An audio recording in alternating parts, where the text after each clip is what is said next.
성경이 수업을 걷다. 오늘은 출애굽기 35장입니다. 금송아지 사건을 통해 엄청난 패배를 체험했고 제 대가를 톡톡히 치는 이스라엘 백성들은 하나님의 자비와 은혜로 34장에서 언약을 갱신할 수가 있었습니다. 끊어졌던 하나님과의 관계가 회복된 겁니다. 그러므로 이스라엘 백성들은 과거의 실수를 거울 삼아 지금부터 열심과 성실함으로 하나님 말씀에 순종해야 했습니다. 하나님의 말씀을 순종하는 첫 번째 프로젝트는 하나님께서 25장부터 32장까지 보여주신 청사진대로 성막과 기구들을 만드는 일이었습니다. 한 채 오차 없이 모든 면에서 완벽하게 말씀대로 해야 했습니다. 모세도 이스라엘 백성들의 철저한 순종을 강조하기 위해 앞서서 제시한 각 기구의 규격과 방식에 대한 세부적인 사항들을 거의 그대로 반복하며 이스라엘 백성들이 성막과 기구들을 만드는 일에 심혈을 기울이도록 이렇게 했던 것입니다. 한 가지 차이점은 25장부터 31장까지의 기록들은 가장 거룩한 것에서 점차적으로 거룩성이 덜한 것의 순서를 따라 이렇게 지시가 내려졌는데요. 35장부터 40장까지는 실제로 만들어진 순서를 따라 이렇게 기록하고 있다는 점입니다. 시내산에서 새로운 돌판을 가지고 내려온 모세는 백성들을 모았습니다. 그는 백성들에게 제일 먼저 안식일에 대한 규례를 선포했어요. 하나님께서는 32장에서 성막과 기구에 대한 지시를 안식일에 대한 규례로 마치셨습니다. 이런 상황에서 안식일에 대한 규례는 금송아지 사건으로 깨어진 흐름을 회복하고자 하는 의도였던 것으로 보여집니다. 또한 안식일에 대한 규례는 앞으로 이스라엘이 지켜야 할 가장 기본적이고 중요한 율법 중 하나였습니다. 그래서 모세는 안식일에 대한 규례를 상기시킴으로써 이스라엘 백성들이 정말 하나님이 주신 율법을 준수하며 살 각오가 되어 있는가를 다시 한번 점검하고자 했던 것입니다. 본문에 기록된 안식일의 규례에는 안식일에는 불도 피우지 말라는 명령이 추가되었습니다. 아마도 이것은 사람들이 안식일을 범하면서 할 수 있는 가장 손쉬운 일이었기 때문일 겁니다. 안식일에도 불은 필요했기 때문에 여러 가지로 합리화될 수 있는 거였어요. 여기서 우리는 중요한 교훈을 얻을 수가 있습니다. 이 규례는 꼭 필요한 일이라고 생각되는 일도 하나님의 말씀을 거역하는 것이라면 자제하라는 의미였던 겁니다.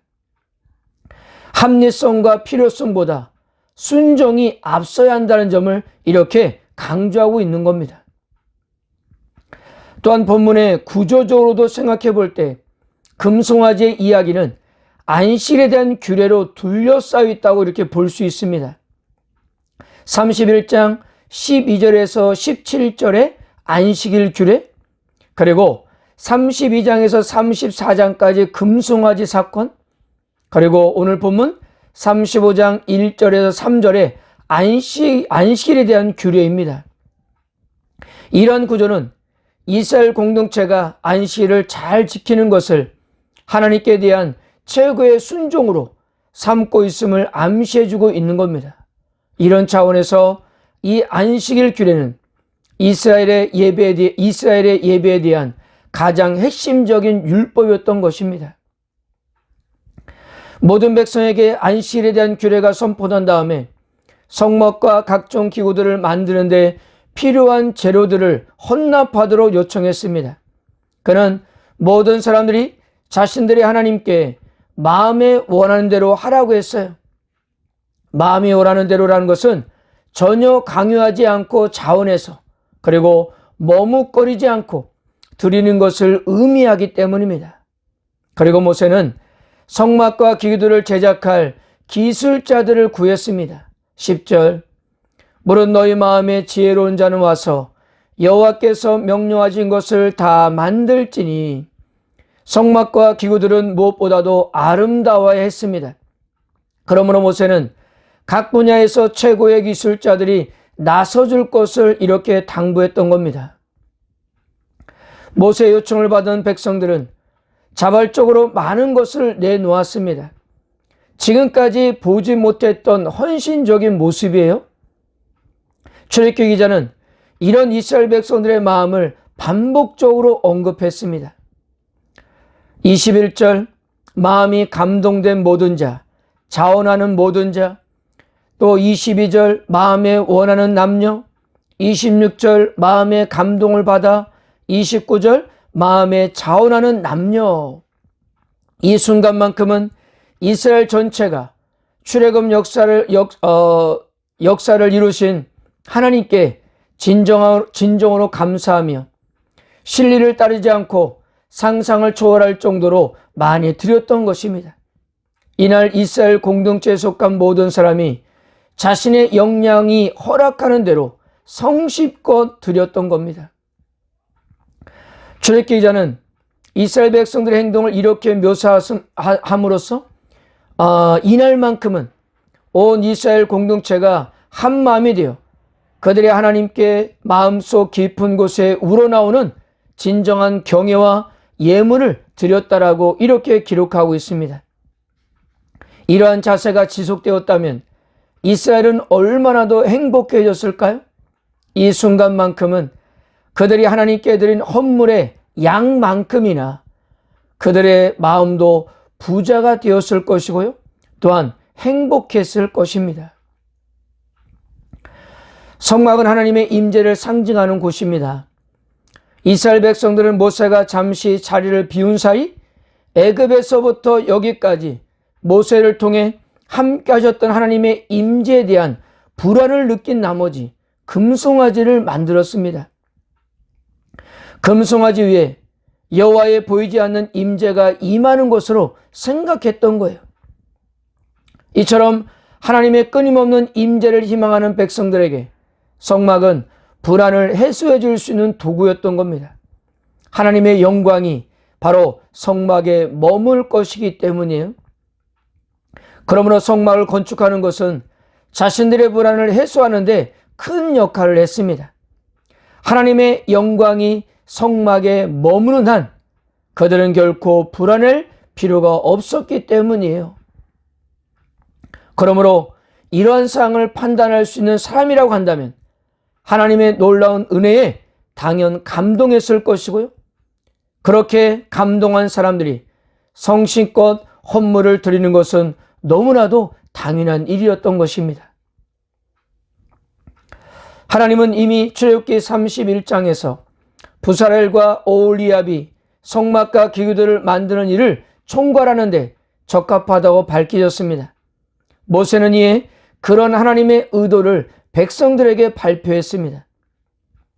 성막을 짓는 것은 이스라엘의 지도자인 모세와 아론의 몫이 아니라 이 일은 하나님께서 주신 특별한 은사와 기술이 있는 사람들의 몫이었던 겁니다. 출애굽기 기자는 이 점을 상기시켜주기 위해서 30절에서 35절까지의 주어를 여호와로 삼고 목적어를 부사렐과 오홀리압으로 삼아 이렇게 강조했던 것입니다. 하나님이 모든 것을 주관하시고 부사렐과 오홀리압은 하나님의 결정과 행동의 대상이었을 뿐입니다. 여호와 하나님께서는 그들에게 하나님의 영으로 가득 채웠던 것입니다. 31절, 하나님의 영을 그에게 충만하게 하여 지혜와 총명과 지식으로 여러 가지 일을 하게 하시되, 비록 이스라엘 백성들이 재료를 모으고 기술자들이 일은 하지만 결국에는 모든 것이 여호와 하나님의 사역이었던 것입니다. 여기서 우리는 하나님의 섭리와 인간의 최선이 잘 어우러져서 하나님의 역사를 이뤄내는 한 예를 보고 있는 것입니다. 오늘 이스라엘 백성들은 하나님께서 임재하실 성막에 필요한 모든 것을 한 마음으로 동참했습니다. 필요한 재료들을 공급했고요. 또한 하나님께서 주신 각자의 독특한 달란트를 가지고 헌신했습니다. 여기에 하나님은 성령을 부어주었습니다. 우리 역시 하나님 나라의 영광을 위해 한 공동체로 모였습니다. 지금까지 우리들은 우리가 할 수 있는 최선의 것으로 주님을 섬겨왔어요. 그렇게 할 수 있었던 것은 나의 의지와 결단보다도 하나님의 영인 성령께서 함께 하셨기 때문입니다. 그 힘으로 우리는 지금까지 그렇게 하나님을 섬겨왔던 겁니다.